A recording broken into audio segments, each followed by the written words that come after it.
Hi കൂട്ടുകാരെ, പുതിയൊരു വീഡിയോയിലേക്ക് എല്ലാവർക്കും സ്വാഗതം. ഇന്നും പതിവ് പോലെ ബ്രഹ്മമുഹൂർത്ത വിളക്കൊക്കെ കൊളുത്തിയിട്ടുണ്ട്.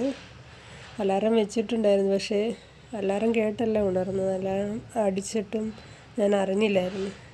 രാത്രി കിടക്കാൻ നേരം വീഡിയോ കണ്ട് ഇയർഫോൺ ചെവി വെച്ചിരുന്നത്, അങ്ങനെ ഫോണുമായിട്ട് കണക്റ്റഡ് ആയിരുന്നു. അതെടുത്ത് മാറ്റി വയ്ക്കാൻ മറന്നു. അപ്പോൾ അലാറം അടിക്കുന്നുണ്ടായിരുന്നു, കേട്ടില്ല. പക്ഷേ 10 മിനിറ്റ് ലേറ്റായിട്ടാണെങ്കിലും ഞാൻ ഉണർന്നിട്ട് വേഗം തന്നെ കുളിച്ച് വിളക്ക് കൊളുത്തി പ്രാർത്ഥനയൊക്കെ കഴിഞ്ഞു. 5 മണിക്ക് സാധാരണ വിളക്ക് കൊളുത്താറാണ് പതിവ്. ഇന്ന് കുറച്ച് 10 മിനിറ്റ് ലേറ്റായി. 5:10 ആയപ്പോഴത്തേക്കാണ് വിളക്ക് കത്തിച്ചത്. വിളക്ക് കത്തിച്ച് ഞാൻ അരമണിക്കൂർ എനിക്ക് ഏത് ആഗ്രഹമാണോ സാധിക്കേണ്ടത് അത് പറഞ്ഞ് എല്ലാ ദൈവങ്ങളെയും, ഞാൻ ആരാധിക്കുന്ന എല്ലാ ദൈവങ്ങളെയും വിളിച്ച് പ്രാർത്ഥിക്കാറുണ്ട്. അതിന് ശേഷം പിന്നെ നാമങ്ങളൊക്കെ ചൊല്ലാറുണ്ട്. നാമം ചൊല്ലിയിരിക്കും.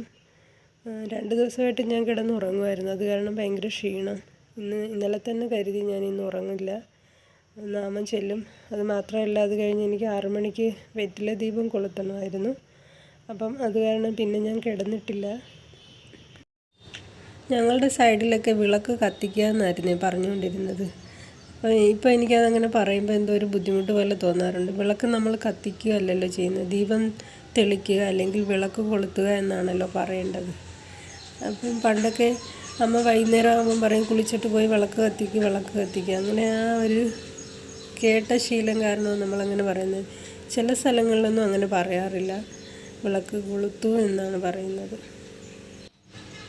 മറ്റുള്ളവരോട് നമ്മൾക്ക് ഒരു ദേഷ്യവും വിദ്വേഷവും പകയും ഒന്നും ഇല്ലാതെ, അവരെ നമ്മളോട് എന്തെങ്കിലും തെറ്റുകൾ ചെയ്തിട്ടുണ്ടെങ്കിലും, നമുക്കെതിരെ എന്ത് ചെയ്തിട്ടുണ്ടെങ്കിലും നമ്മൾ അവരോടൊക്കെ ക്ഷമിക്കുകയും പൊറുക്കുകയൊക്കെ ചെയ്തിട്ട് നല്ല ശാന്തമായ മനസ്സോടുകൂടി നമുക്ക് ദീപം തെളിയിച്ച് പ്രാർത്ഥിക്കുകയാണെങ്കിൽ നമ്മുടെ എല്ലാ ആഗ്രഹങ്ങളും സാധിച്ചു കിട്ടുമെന്നാണ് എനിക്ക് തോന്നുന്നത്.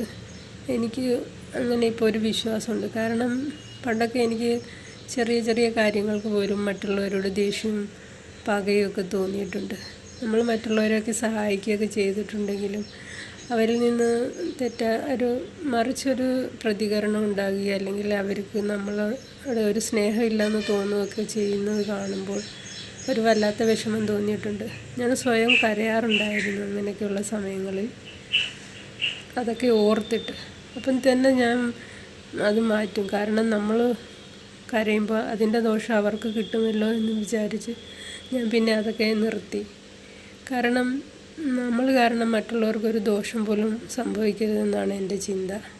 അപ്പം ഞാനിങ്ങനെ എൻ്റെ ഒരാഗ്രഹത്തിന് വേണ്ടി വിളക്ക് കൊളുത്തുകയാണ്. നാട്ടിൻപുറത്ത് ഒരു സാധാ കുടുംബത്തിൽ, ഒരു സാധാ കർഷകൻ്റെ മകളായിട്ടാണ് ഞാൻ ജനിച്ചത്. എൻ്റെ അച്ഛൻ ഒരു കൃഷിപ്പണിക്കാരനായിരുന്നു. കൂലിപ്പണിക്കാരൻ എന്നാണ് എൻ്റെ ഭർത്താവിൻ്റെ അച്ഛൻ എൻ്റെ അച്ഛനെ വിളിച്ചിരുന്നത്. കിളക്കാരൻ, കൂലിക്കാരൻ എന്നല്ല, കിളക്കാരൻ എന്നായിരുന്നു വിളിച്ചുകൊണ്ടിരുന്നത്. അതൊക്കെ ഒരു കഥയാണ്, അതൊക്കെ പിന്നെ ഞാൻ പറയാം. ഇപ്പോൾ ഞാൻ പറയുന്നത്, സാധാരണ ഒരു കുടുംബത്തിൽ ജനിച്ച് നല്ല ഒരുപാട് ജോലികളൊക്കെയുള്ള വീട്ടിൽ ജനിച്ചായിരുന്നു ഞാൻ. എൻ്റെ അമ്മയ്ക്ക് എപ്പോഴും നല്ല ജോലിയായിരുന്നു. വീട്ടിൽ പശുക്കളും കൃഷിപ്പണികളും ഒക്കെ ആയിട്ട് നല്ല തിരക്കായിരിക്കും. അപ്പോൾ അമ്മ ആഹാരം പാചകം ചെയ്യും, ബാക്കി എല്ലാ കാര്യങ്ങളും അങ്ങനെയൊക്കെ ചെയ്യും. കാരണം വീട് വൃത്തിയാക്കി വയ്ക്കാനും ബാക്കിയുള്ള കാര്യങ്ങളിലൊന്നും അമ്മയ്ക്ക് അത്ര ശ്രദ്ധയില്ലായിരുന്നു. വീട് വൃത്തിയാക്കി വയ്ക്കുന്നതിൽ അത്ര ഒരു താല്പര്യം ഇല്ലാത്തതല്ല, ജോലി തിരക്ക് കാരണം അങ്ങനെ ചെയ്യാത്തതാണെന്നാണ് എനിക്ക് തോന്നിയിട്ടുള്ളത്. പക്ഷേ ജോലി തിരക്കുള്ള എനിക്ക് ഇവിടെ പരിചയമുള്ള ഒരു ചേച്ചി എനിക്കറിയാം. ആ ചേച്ചി 7 മണിക്ക് ഡ്യൂട്ടിക്ക് പോവുകയാണെങ്കിലും അതിനു മുമ്പ് അവരുടെ വീടെല്ലാം വൃത്തിയാക്കി ആഹാരമൊക്കെ ഉണ്ടാക്കി തുടച്ചിട്ടിട്ടാണ് അവർ ജോലിക്ക് പോയിക്കൊണ്ടിരുന്നത്. അപ്പം ജോലി തിരക്ക് ഒരു വീട് വൃത്തിയാക്കി വയ്ക്കുന്നതിനൊരു തടസ്സമല്ലെന്നാണ് എനിക്ക് തോന്നിയിട്ടുള്ളത്. അത് അങ്ങനെയുള്ള നമ്മുടെ ശീലങ്ങളാണ്, നമ്മളിൽ ഉണ്ടാകുന്ന ആ ശീലങ്ങൾ നമ്മൾ മാറ്റിയെടുക്കേണ്ടതാണ്. ഇപ്പം ഞാനിത് പറയുന്നത് എൻ്റെ വീടും അതുപോലെ തന്നെയാണ്. ഞാനും വൃത്തിയാക്കി ഇടാറില്ല. നമ്മൾ കണ്ട് ശീലിക്കുന്നത് കണ്ടല്ലേ പിന്നെ നമ്മൾ വളരുമ്പോഴും ചെയ്യുന്നത്. അതാണ് എനിക്കും തോന്നിയിട്ടുള്ളത്. എങ്കിലും കുഞ്ഞുനാളിലൊക്കെ ഞാനെപ്പോഴും വീട് വൃത്തിയാക്കി ഇടുമ്പോൾ എൻ്റെ കുഞ്ഞമ്മ വന്നിട്ട് പറയുമായിരുന്നു, അമ്മയെപ്പോലല്ല മോള് വീടൊക്കെ വൃത്തിയാക്കി വയ്ക്കുമെന്നൊക്കെ പറയുമായിരുന്നു. ഇപ്പം ഞാൻ വീടൊക്കെ ഒന്ന് അടിച്ചു വാരി വൃത്തിയാക്കാൻ നോക്കുകയാണ്. അപ്പം നമ്മുടെ കയ്യിൽ ഉള്ള ആവശ്യമുള്ളതും ആവശ്യമില്ലാത്തതുമായ സാധനങ്ങളൊക്കെ പെറുക്കി എടുക്കുകയാണ്. ഇത് രണ്ടും കാസറോള് നല്ല കണ്ടീഷനല്ല, പഴയത് ഒരുപാട് ചീത്തയായിട്ട് പോലും അത് കളയാതെ വെച്ചിരിക്കുകയാണ്.